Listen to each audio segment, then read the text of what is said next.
Jésus. Ton nom nous donne la vie, Jésus. Ton nom nous donne la vie. Ton nom nous donne la vie. Ton nom nous donne la vie, Jésus. Ton nom nous donne la vie. Ton nom nous donne la vie. Ton nom nous donne la vie, Jésus.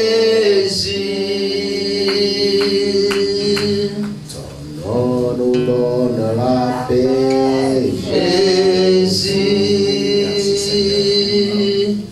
Ton nom nous donne la paix, Jésus. Ton nom nous donne la paix. Ton nom nous donne la paix. Ton nom nous donne la paix, Jésus. Ton nom nous donne la paix. Ton nom nous donne la paix. Ton nom nous donne la paix, Jésus. oui, ton nom nous donne la paix, ton nom nous guérit, ton nom nous donne la vie. Ce matin, Seigneur, nous te prions de faire quelque chose de nouveau, quelque chose de plus dans nos vies. Je prie, Seigneur, pour cette salle, pour ceux qui sont dans toute cette salle, Seigneur, du Tout-Puissant. Je prie, Seigneur, pour tous ceux qui nous suivent au travers de cette vidéo, Seigneur Dieu. Que ton nom, Seigneur, leur donne la vie, la paix et la joie, Seigneur. Ce qui en manque ce matin, Seigneur, à cause de toi, qu'ils en reçoivent dans le nom de Jésus. Je te dis merci, Seigneur, pour son nom, pour ton nom, Seigneur, qui est si merveilleux.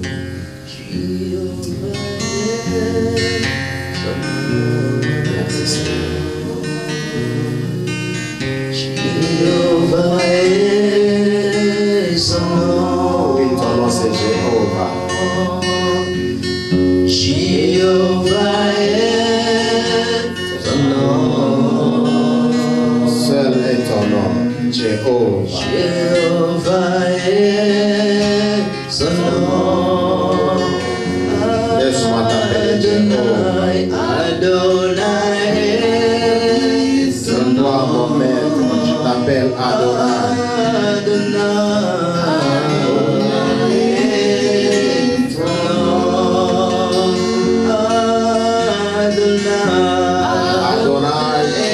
admirable. Tu es le bon conseiller. Je réjouis de citer ton nom ce matin. Jésus-Christ est son nom. Et donc au-dessus de son nom, au-dessus de toute domination, toute autorité, tout pouvoir, le seul nom qui a été donné dans le ciel et sur la terre, le seul nom admirable, le seul nom puissant, le seul nom tout suffisant, c'est le nom de Jésus-Christ.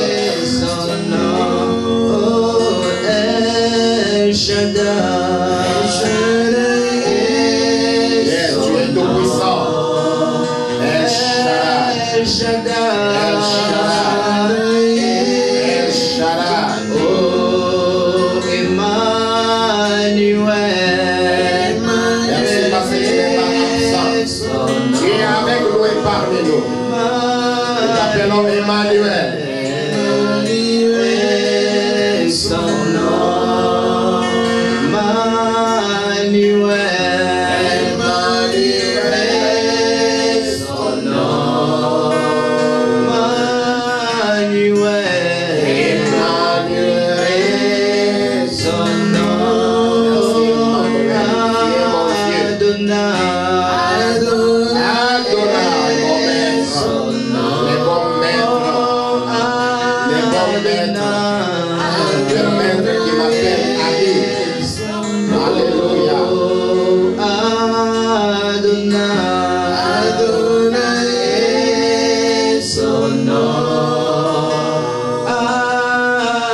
Adonai,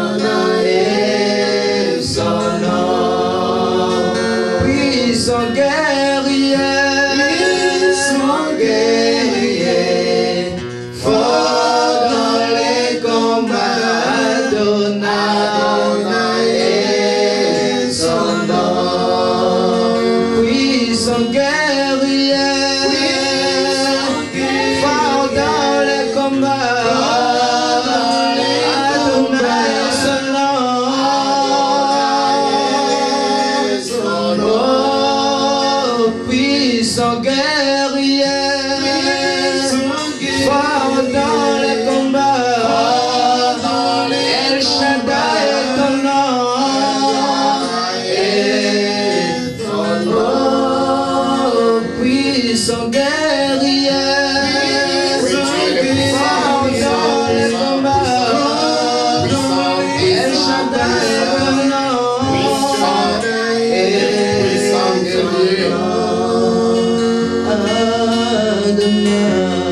Adonai, son nom. Adonai. Merci toi Adonai, tu es le maître suprême. Nous te rendons grâce, nous te bénissons ce matin. Glorifie ton nom Seigneur. Bénis ton peuple et bénis ta parole. Car ton nom c'est Jésus. Nous te disons merci pour ton nom et pour les privilèges que tu nous donnes. Décider ton nom. Et toute la gloire te revient dans le nom de Jésus. Merci Seigneur, toi le puissant guerrier. Reçois l'honneur, la puissance et la gloire dans le nom de Jésus. Amen. Amen. Que le nom du Seigneur soit glorifié. Merci pour votre service. Et nous asseoir. Nous te disons merci parce que tu es admirable. Nous te disons merci parce que tu es tout puissant et tout suffisant. Nous parlons des anges. Nous avons parlé de comment ils sont répartis. Autrefois, nous parlions des séraphins, des chérubins. Ce matin, nous allons parler des anges, de cette catégorie qu'on appelle les êtres vivants. Apocalypse chapitre 4, nous disons merci pour la présence de chacun et nous saluons tous ceux qui nous suivent au travers de cette vidéo. Que le Seigneur vous bénisse. Apocalypse chapitre 4, versets 6 à 8. Apocalypse chapitre 4, versets 6 à 8. Et nous allons lire Apocalypse 5, versets 2 à 8. Plusieurs personnes ont souvent peur de lire les livres d'Apocalypse. Il se dit dans ces livres, il y a des choses qui nous troublent. J'aimerais vous encourager, bien aimés, à lire les livres d'Apocalypse. C'est les livres d'adorateurs. Si vous voulez bien adorer le Seigneur, lisez les livres d'Apocalypse. Apocalypse qui est en fait la révélation des choses de la fin. Alléluia. Et en tant qu'adorateurs, nous ne pouvons pas fuir ces livres. N'ayez pas peur de ces livres d'Apocalypse. Lisez-les et vous allez sentir de plus en plus la soif et cette envie d'adorer Dieu. Apocalypse 4, 6 à 8. Apocalypse 5, 2 à 8. Nous lisons 4, 6 à 8. Devant les trônes, c'est comme une mer de verre, semblable à du cristal au milieu du trône. Et tout autour du trône, 4 êtres vivants remplis Dieu devant et derrière. Le premier être vivant est semblable à un lion. Le deuxième être vivant est semblable à un veau. Le troisième être vivant a comme un visage d'homme. Et le quatrième être vivant est semblable à un aigle en plein vol. Les 4 êtres vivants ont chacun 6 ailes et ils sont remplis de Dieu tout autour. Et au-dedans, ils ne cessent de dire jour et nuit: Saint, Saint, Saint est le Seigneur Dieu, le Tout-Puissant, qui était, qui est et qui vient. Apocalypse 5, verset 2 à 8. Et je vis un ange puissant qui proclamait d'une voix forte: qui est digne d'ouvrir les livres et d'en rompre les sceaux? Mais nul dans le ciel, ni sur la terre, ni sous la terre, ne pouvait ouvrir les livres ni les regarder. Et j'ai pleuré beaucoup, parce que nul ne fut trouvé digne d'ouvrir le livre, ni de regarder. Et l'un des anciens me dit: ne pleure pas. Voici le lion de la tribu de Juda, le rejeton de David a vaincu pour ouvrir les livres et ses 7 sceaux. Et je vis au milieu du trône et des 4 êtres vivants, et au milieu des anciens, un agneau debout, qui semblait immolé. Il avait 7 cornes et 7 yeux, qui sont les 7 esprits de Dieu envoyés par toute la terre. Il vint recevoir les livres de la main droite de celui qui était assis sur le trône. Quand il eut reçu les livres, les 4 êtres vivants et les 24 anciens se prosternèrent devant l'agneau, tenant chacun une harpe et des coupes d'or remplies de parfums qui sont les prières des saints, qui sont les prières de ceux qui appartiennent à Dieu. Gloire soit rendue au Seigneur. Frères et sœurs, il est avantageux pour nous de parler des anges et de leurs activités, connaître leurs fonctions. Pourquoi c'est avantageux? Pourquoi c'est si important? Parce que nous faisons membres de la même équipe. Nous sommes dans cette équipe des rachetés et nous faisons partie avec les anges. Lorsque nous voyons les rôles des anges, ils sont des messagers. Quand nous les voyons jouer d'autres rôles selon que Dieu les envoie, non seulement qu'ils soient messagers, nous découvrons également que les anges sont adorateurs. Et lorsque nous voyons ce que les anges font, nous ne pouvons que de plus en plus nous approcher de la présence de Dieu. Nous ne pouvons que de plus en plus approcher Dieu et aimer Dieu. Alléluia. En voyant tout ce qu'ils sont en train de faire comme activité. Bien qu'ils aient parfois d'autres missions, selon que Dieu les envoie à les délivrer, à les faire une telle ou telle action, les anges jouent un rôle important autour du trône, l'adoration. Alléluia. Ils sont là jour et nuit en train d'adorer Dieu. Nous voyons les séraphins autour du trône et en train de proclamer la sainteté de Dieu. Dans Ésaïe 6, le premier et le deuxième verset. Les séraphins sont là à chaque instant, proclamant la sainteté de Dieu.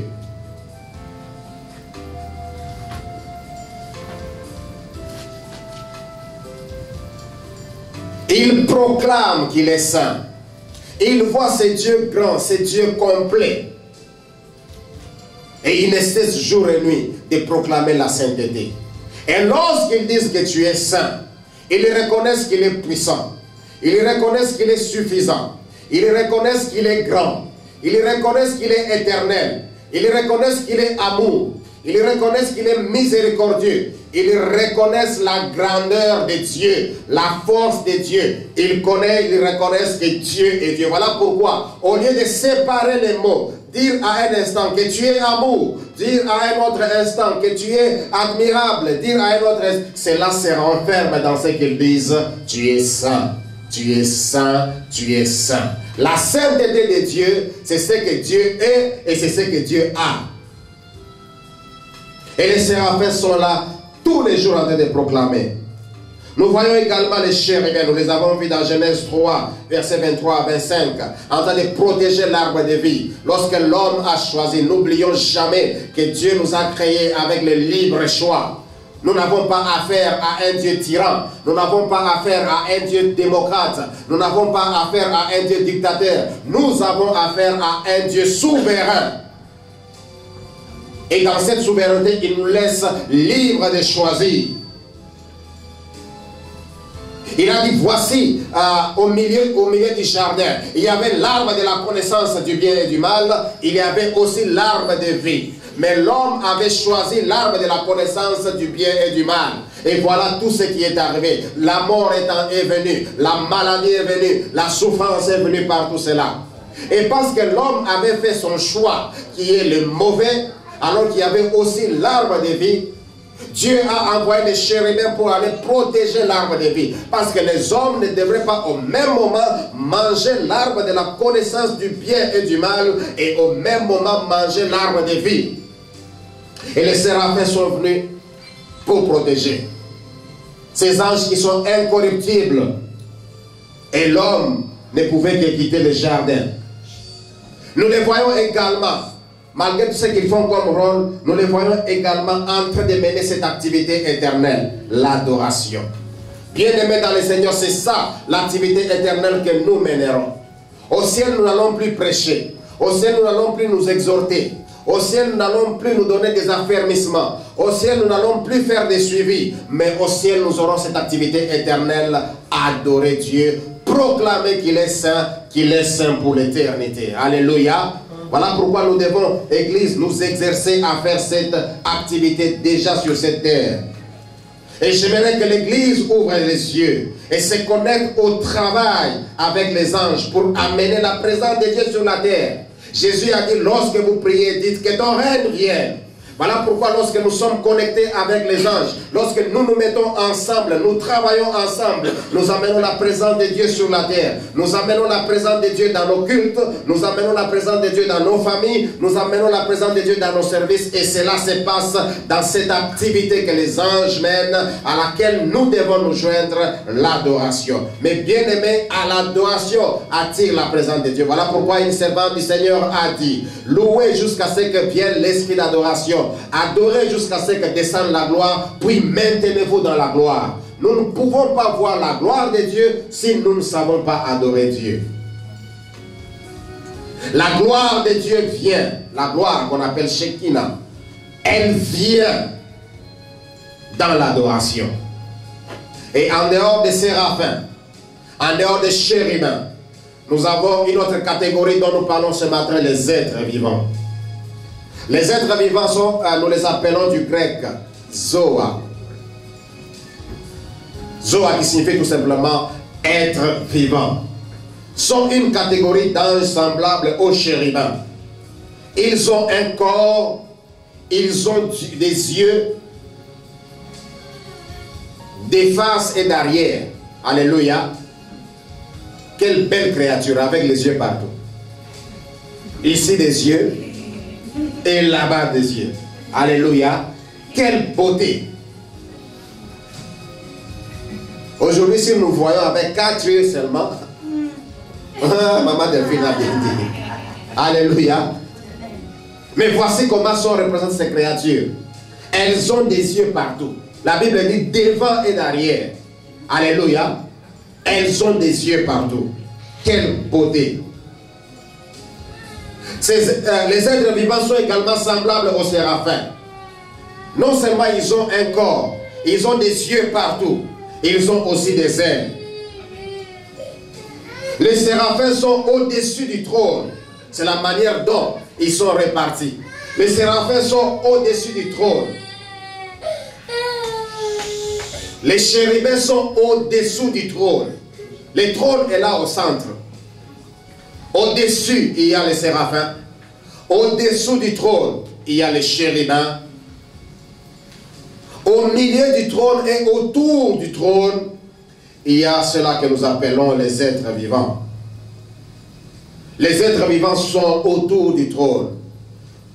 Et au milieu du trône, là où est assis l'agneau, Et eux aussi ne cessent de proclamer jour et nuit.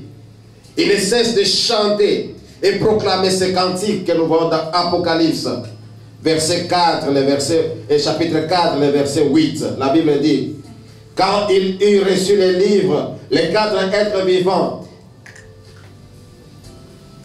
et les 24 anciens se prosternèrent devant l'agneau, tenant chacun une harpe de coupe d'or remplie de prières et de parfums,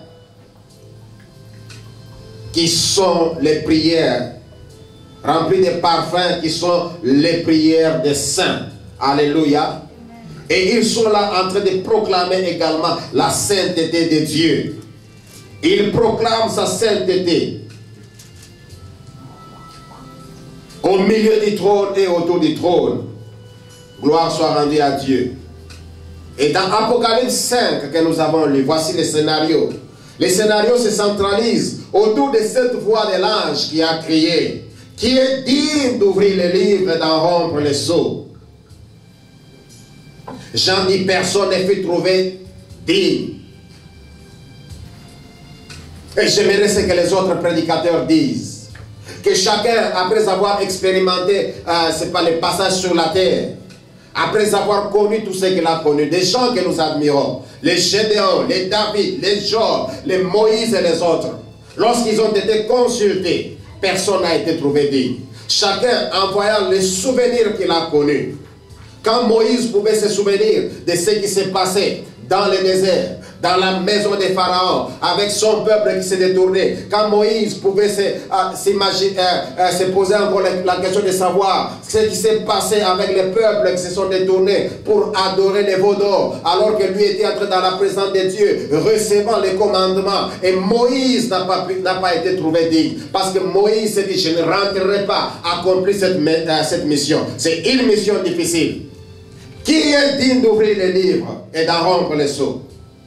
Personne ne fut trouvé digne, ni dans le ciel, sur la terre, sous la terre, en hauteur comme en profondeur. Personne n'a été trouvé digne. Mais le verset 6 d'Apocalypse 5 nous dit, il y avait un agneau qui était debout au milieu du trône. Cet agneau, c'est bien entendu le Fils du Dieu vivant, Jésus-Christ, le Fils du Dieu très haut. Alléluia. Il y avait cet agneau. Et quand il prend les livres, les êtres vivants, les 24 vieillards se prosternent devant l'agneau avec la harpe et la coupe remplie d'or et d'encens. La coupe remplie de parfums. Ces parfums représentent, comme l'Apocalypse le dit, les prières de tous ceux qui appartiennent à Dieu. Bien-aimés dans le Seigneur, travaillons avec les anges, opérons avec les anges. Les anges sont porteurs de nos prières. Et je dirais même que les anges sont les agents de la poste. Alléluia de Dieu. Gloire soit rendue à Dieu, parce que nous sommes dans un pays où la poste fonctionne encore normalement. Et quand je dis que ce sont les agents de la poste, nous pouvons facilement comprendre. Regardez ce qui se passe avec les agents de la poste. Tous les jours, ils nous amènent les courriers. Tous les jours, ils prennent les courriers qui sont dans nos boîtes postales et les amènent au destinataire. Et c'est ce qui se passe justement avec les anges, que nous appelons les êtres vivants. Tous les jours, ils sont porteurs des exaucements de nos prières. Lorsque Dieu nous exauce, il nous amène cette solution. Il nous amène cet exaucement. Et au même moment, ils viennent prendre les prières que nous adressons à Dieu. Ce sont des courriers qu'ils amènent. Ils amènent cela autour du trône. Bien-aimés dans le Seigneur, lorsque les anges viennent prendre vos prières, ils ne vont pas avec n'importe où. Ils se dirigent droit autour du trône. Et ils sont là en train de présenter. Et cela se trouve dans l'Apocalypse. Alléluia. Voilà pourquoi j'aime ce que l'apôtre Paul dit. Et la nature elle-même ne vous enseigne-t-elle pas? Nos prières à partir des anges sont amenées à destination. Que le nom du Seigneur soit glorifié. Voilà pourquoi, bien-aimés dans le Seigneur, j'aimerais encourager l'Église aujourd'hui à prier. Prions, bien-aimés, et prions. Si vous lisez bien entendu, si vous lisez bien cette portion de l'Écriture, vous remarquerez que les mains des anges ne sont pas vides. Les mains des anges sont remplies de coupes d'or. Et dans ces coupes d'or, il y a du parfum. C'est-à-dire, lorsque nous prions, nos prières vont remplir ces coupes. Alléluia. Et lorsque nos prières remplissent ces coupes, elles sont amenées et elles sont présentées devant Dieu. S'il y a un endroit qui est réellement busy, c'est autour du trône de Dieu. Alléluia. C'est à cet endroit qu'il y a vraiment une occupation intense. Parce que lorsque certains dorment, d'autres se réveillent en train de prier. Alléluia. Lorsqu'il est 6 heures quelque part, les gens se préparent pour aller au travail. Il y en a qui terminent le travail, qui se préparent à rentrer à la maison. Et pendant ce temps-là, les gens sont en train de prier. Les gens prient sans cesse. Et aussi vrai que les gens prient sans cesse, le trône de Dieu demeure busy. Alléluia. Alors ne vous croyez pas que vous êtes tellement busy comme nous définissons, parce que vous avez quand même le temps de repos. Mais autour du trône, il n'y a pas le repos. Il y a l'activité intense. Les anges répandus à travers le monde, les êtres vivants répandus à travers le monde, 24 heures sur 24, ramènent les exaucements et prennent les prières. Ils ramènent et ils prennent. Un endroit assez busy. Alléluia. Amen. Pendant que le Dieu Tout-Puissant est assis sur son trône, je disais bien que les séraphins sont au-dessus du trône. Les chérubins sont en bas du trône. Et les Zoas, les êtres vivants, sont autour du trône. Et quand l'agneau est assis sur son trône, il n'y a pas que les êtres vivants qui entourent le trône. Il y a aussi, si vous lisez bien cette portion de l'Écriture, il y a aussi les 24 vieillards. Les 24 vieillards, les 24 anciens sont des hommes. Apocalypse chapitre 5, verset 10, verset 9 à 10. Il s'agit bien entendu des hommes. Il y a les séraphins. Il y a les chérubins qui sont les anges. Il y a les êtres vivants qui sont les anges. Il y a également les 24 anciens. Et j'aimerais dire à cet endroit, en ce qui concerne les 24 anciens, selon certains chercheurs ou bien selon certains commentateurs bibliques, ceux qui ont fait des recherches et qui ont fait des commentaires, ils supposent ou bien ils disent que les 24 vieillards sont les 12 enfants de Jacob et les 12 apôtres, selon ce qu'ils ont pu mener comme recherche. Alléluia. Et cela n'est pas ce qui m'intéresse du tout, mais ce qui m'intéresse, c'est qu'il y a aussi des hommes autour du trône de Dieu. Alléluia. Les anges sont identifiés. Cette activité angélique est identifiée à l'église. Les anges se joignent aux 24 vieillards en train d'adorer et en train de présenter les actions de grâce à l'agneau qui a été immolé et qui a versé son sang sur la croix. Nous voyons les anges, nous voyons les hommes. Voilà pourquoi, Église, nous devons tous ensemble chanter ces cantiques d'Apocalypse 5, verset 12, qui dit « L'agneau qui a été immolé est digne de recevoir puissance, richesse, sagesse, honneur, gloire et louange. » Tel sera notre cantique. Parce qu'à tout moment, il y a cette activité. Et dans cette activité, nous trouvons également les humains qui sont. Ils adorent Dieu. Les êtres vivants, les 24 vieillards, les séraphins, les chérubins, tous ensemble. Voilà pourquoi, Église, nous devons désirer, travailler et opérer avec les anges. Ce sont nos partenaires dans l'équipe. Ce sont nos coéquipiers. Alléluia. Retrouvons-nous ensemble avec les anges, en train de préparer ce culte. Retrouvons-nous avec les anges en train d'adorer. Ne vous effrayez pas. Vous avez leur description. Si un ange vous apparaissait, vous voyez les yeux partout. Ne soyez pas pressés à crier fantôme. Alléluia.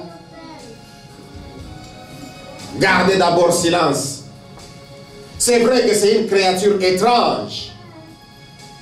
Lorsqu'elle peut vous apparaître, vous serez toujours effrayé.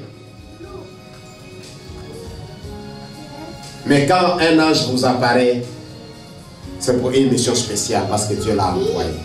Alléluia. Ne croyez pas qu'un fantôme sera porteur de l'exaucement à vos prières. Église, voilà pourquoi nous devons prier et toujours prier. Parce que nos prières ne vont pas se jeter quelque part. Nos prières sont amenées. Et au jour le jour, ces prières que nous mettons vont dans cette base, dans ce coup. Jean a encore vu dans cet ange qui tenait cette plaie, symbole du jugement. Apocalypse 15, versets 1 à 7. Nous n'allons pas lire cela. Marquez seulement cela dans votre Bible et écrivez quelque part. Il a vu cet ange et cette plaie qui sont symboles du jugement. Apocalypse 15, versets 1 à 7. Bien-aimés dans le Seigneur, Église du Seigneur, et vous tous qui m'entendez, il y aura jugement. Qu'on le veuille ou non, il y aura jugement. Tous ceux qui se détournent de Dieu seront jugés. Tous ceux qui auront servi l'Antichrist, ils seront jugés. Tous ceux qui refuseront le Messie, tous ceux qui ne croiront pas que Jésus-Christ est le Messie, le Fils du Dieu vivant, seront jugés. Tous ceux qui seront apostates seront jugés. Tous ceux qui se détourneront de Dieu et accepteront de servir le diable, ils seront jugés. Tous ceux qui n'auront pas donné leur cœur à Jésus seront jugés. Alléluia. Voilà pourquoi aujourd'hui, si nous vous annonçons la bonne nouvelle, ne croyez pas que nous manquons à faire. Quand nous vous annonçons la bonne nouvelle, c'est le salut que nous vous apportons. L'apôtre Paul a dit, je n'ai point honte de l'évangile, car c'est le salut de quiconque croit. Alléluia. Des Juifs, des Grecs et des autres nations. Tous ceux qui refuseront de donner leur cœur à Jésus, bien-aimé, je dis, ils seront jugés. Et les 7 anges pour le jugement sont bien vus dans Apocalypse 16. Si vous lisez bien Apocalypse 16, vous allez voir ces 7 anges. Et nous allons parler un peu de ces anges, enfin nous allons prier. Le premier ange de ces 7, je disais bien, ces plaies symbolisent le jugement. Le premier parmi les 7 jettera un ulcère sur toute la terre. Et cet ulcère va frapper. Cet ulcère frappera tous ceux qui auront servi l'Antichrist. L'Antichrist viendra et va séduire les hommes. Il donnera des richesses. Je me rappelle, je ne sais pas, il y a une fois là, j'étais dans une conférence, je vois une dame s'approcher de moi. Elle dit que, en tout cas, serviteur de Dieu, je sens que vous avez la passion des choses de Dieu. Je travaille dans une organisation qui aide les serviteurs de Dieu. Tel que vous êtes là, si vous me donnez votre nom, vous appliquez quelque part, on peut commencer avec vous pour voir comment vous allez faire et par la suite, vous serez bien financé. Nous allons commencer avec 10 000 $. Vous savez, quand cette femme me présente cela, c'était ici à l'hôtel Marriott. Alléluia, à côté de l'aéroport.